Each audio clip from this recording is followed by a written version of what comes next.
ఇవాళ హైదరాబాద్ వేదికగా భేటీ అవుతున్నారు రెండు తెలుగు రాష్ట్రాల ముఖ్యమంత్రులు. బేగంపేట్ ప్రజాభవన్లో సాయంత్రం 6 గంటలకు Telangana CM Revanth Reddy, AP CM Chandrababu Naidu ప్రత్యేకంగా సమావేశమవుతున్నారు. ఈ సమావేశానికి రెండు రాష్ట్రాలకు చెందిన కొంతమంది మంత్రులు, సీఎస్లు అటెండ్ కానున్నారు. పెండింగ్ లో ఉన్న విభజన అంశాలు, ఆస్తుల పంపకాలకు సంబంధించి రెండు రాష్ట్రాల సీఎంలు ప్రత్యేకంగా భేటీ అవడం ఇదే మొదటిసారి. కృష్ణా జలాలు, షెడ్యూల్ 9, 10లోని సంస్థలు, ఆస్తులపై సమావేశంలో చర్చించనున్నారు. రేవంత్ రెడ్డి సీఎం అయిన తర్వాత విభజన చట్టంలోని పెండింగ్ అంశాలపై స్పెషల్ ఫోకస్ పెట్టారు. ఇప్పటి వరకు విభజన వివాదాలపై రెండు రాష్ట్రాల అధికారుల మధ్య 30 సమావేశాలు జరిగాయి. ఇందులో చర్చించిన అంశాలు, తీసుకున్న నిర్ణయాలు, తేలని అంశాలను అధికారులు సీఎం రేవంత్ కు వివరించారు. సీఎం చొరవతో మార్చిలో ఢిల్లీలో ఏపీ భవన్ విభజన వివాదం పరిష్కారమైంది. మైనింగ్ కార్పొరేషన్ నిధుల పంపిణీ సమస్య కూడా సెటిల్ అయింది.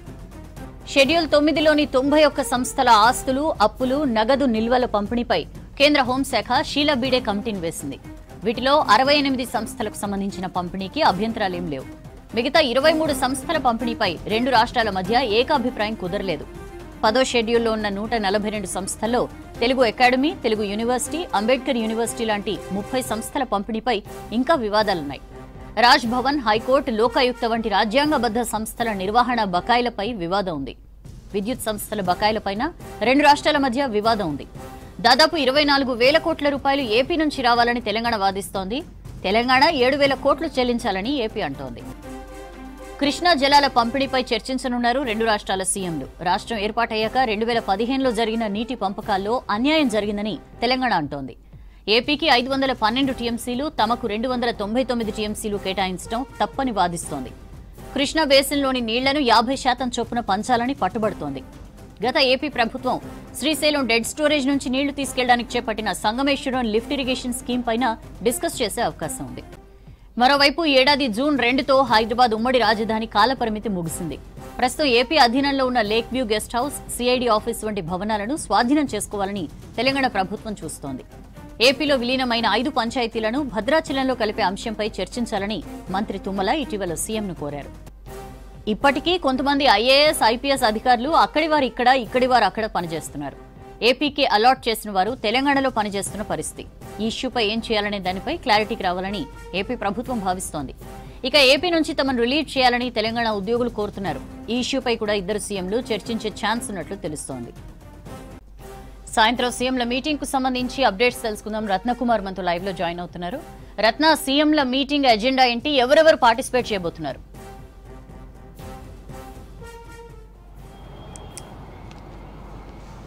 సౌజన్య, రెండు తెలుగు రాష్ట్రాలు విడిపోయి 10 ఏళ్లైనప్పటికీ కూడా విభజన సమస్యలు మాత్రం అలాగే ఉన్నాయి.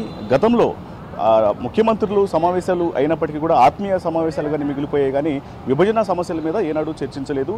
ఇక ఇప్పుడు రెండు తెలుగు రాష్ట్రాల్లో నూతన ప్రభుత్వాలు ఏర్పడిన తర్వాత ఇటు ఏపీ సీఎం చంద్రబాబు నాయుడు తెలంగాణ ముఖ్యమంత్రికి లేఖ రాయడం జరిగింది. లేఖ రాసి విభజన హామీల మీద చర్చించాలని చెప్పంటూ కూడా చెప్పినటువంటి సందర్భంలోనే తెలంగాణ సీఎం సానుకూలంగా స్పందించి ఇవాళ సాయంత్రం 6 గంటలకు ఇటు ప్రజాభవన్ వేదికగా ఇరు రాష్ట్రాల ముఖ్యమంత్రులు వీటికి విభజన హామీలకు సంబంధించి చర్చించబోతున్నారు. ఈ యొక్క సమావేశంలో రెండు తెలుగు రాష్ట్రాల ముఖ్యమంత్రులతో పాటు అలాగే సీఎస్లు, ఇతర ఉన్నతాధికారులు ఈ సమావేశంలో పాల్గొనబోతున్నారు. ముఖ్యంగా విభజన హామీలకు సంబంధించి కావచ్చు, ఈ సమస్యల్లో ముఖ్యంగా నదీ జలాల పంపిణీ, అలాగే విద్యుత్ బకాయిలు, అలాగే ఏపీలో కలిసినటువంటి తెలంగాణలోని కొన్ని మండలాలకు సంబంధించినటువంటి విషయాలు, రోడ్లు, అలాగే ఇటు భూములు, భవనాలకు సంబంధించినటువంటి కొన్ని విషయాలు, అలాగే ఉద్యోగాలకు సంబంధించినటువంటి అనేక ఇటు ఏదైతే సమస్యలు ఉన్నాయో ఈ సమస్యలన్నీ కూడా చర్చకు వచ్చేటువంటి అవకాశాలు కనిపిస్తున్నాయి. ముఖ్యంగా తెలంగాణకు సంబంధించి తెలంగాణలో ఇటు ఏవైతే నదీ జలాల పంపిణీ అనేది చాలా ఇటు మొదటి నుంచి కూడా కొంత సమస్యాత్మకంగా మారింది. ఇందులో మొదటి నుంచి కూడా తెలంగాణకు కొంత కృష్ణా జలాల పంపిణీ అనేది కొంత అన్యాయం జరిగింది. దీని మీద ఖచ్చితంగా చర్చించాలంటూ కూడా మొదటి నుంచి ప్రభుత్వం భావిస్తున్న నేపథ్యంలోనే ఇవాళ ప్రధానంగా చర్చకు వచ్చేటువంటి అంశాల్లో ఈ యొక్క నదీ జలాల పంపిణీ అనేది కొంత కీలకంగా ఉండబోతోంది. ముఖ్యంగా ఈ యొక్క తెలుగు రాష్ట్రాల సీఎంల సమావేశంలో చర్చకు వచ్చినటువంటి ఈ విషయంలో 2015లో జరిగినటువంటి నీటి పంపకాల్లో తెలంగాణకు తీవ్ర అన్యాయం జరిగిందనే వాదన మొదటి నుంచి ఉంది. ఏపీకి 512 టీఎంసీలు కేటాయించగా తెలంగాణకు కేవలం 299 టీఎంసీలనే కేటాయించారు. అదే నీటి వాటాకు అప్పటి ప్రభుత్వం కూడా ఒప్పుకుంది. సో ఇప్పుడు కొత్తగా ఏర్పడినటువంటి కాంగ్రెస్ ప్రభుత్వం నీటి వాటాలపై కొట్లాడేందుకు సిద్ధమైనట్లే తెలుస్తోంది. ముఖ్యంగా కృష్ణా బేసిన్లో జలాలను అటు ఇటు 50-50 అంటే చెరువు సమానంగా పంచాల్సిందేనంటూ కూడా పట్టుబడుతుంది. సో వీటికి సంబంధించినటువంటి విషయము ప్రధానంగా ఇటు చర్చకు వచ్చేటువంటి అవకాశం కనిపిస్తుంది. మరోవైపు ఇటు ఏవైతే విద్యుత్ బకాయిలు దాదాపు 24,000 కోట్ల రూపాయల విద్యుత్ బకాయిలు ఉన్నాయి, వీటికి సంబంధించి చర్చించాలంటూ కూడా ప్రస్తుతం ప్రభుత్వం పట్టుబడుతుంది. సో ఈ విషయం కూడా ప్రధానంగా చర్చకొచ్చేటువంటి అవకాశాలు కనిపిస్తున్నాయి. మొత్తంగా 24 కోట్లకు సంబంధించి ఇందులో పవర్ యూటిలిటీస్ కింద ఇటు 12,000 కోట్లు ఇవ్వాలని ఏపీ అంటుండగా, అదే సమయంలో టీఎస్జెన్కు తమకు చెల్లించాల్సినటువంటి బకాయిలు 3,000 కోట్ల రూపాయలు ఉన్నాయని చెబుతోంది.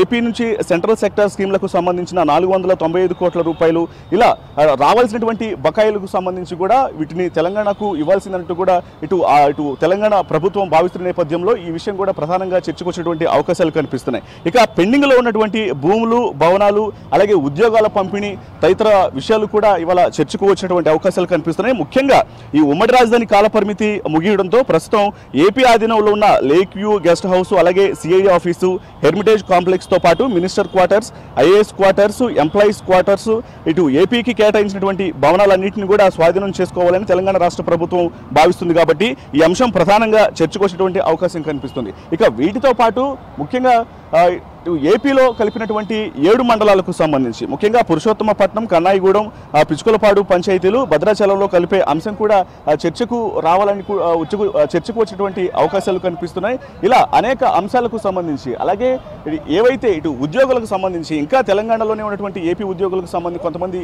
ఎవరైతే ఏపీ అధికారులు ఉన్నారో వీళ్ళ యొక్క అంశం కూడా చర్చకు వచ్చేటువంటి అవకాశాలు కనిపిస్తున్నాయి. సో మొత్తంగా ఇవాళ తొలిసారి నూతనంగా ఏర్పడినటువంటి ప్రభుత్వాలకు సంబంధించినటువంటి ఇద్దరు ముఖ్యమంత్రులు, ఇటు సీఎం రేవంత్ రెడ్డి అలాగే చంద్రబాబు నాయుడు ఏపీ సీఎం, వీరిద్దరి యొక్క సమావేశం మీద ప్రతి ఒక్కరు సర్వత్రా ఆసక్తి నెలకొన్నటువంటి పరిస్థితి కనిపిస్తుంది. ఇక ఇప్పటికైనా ఈ విభజన సమస్యలకు సంబంధించి కొంత ఒక కొలికి వచ్చేటువంటి అవకాశాలు అయితే చర్చ ద్వారా ఇటు చర్చకు కొలికి వస్తాయంటూ కూడా భావించే పరిస్థితి ఉంది. సౌజన్య.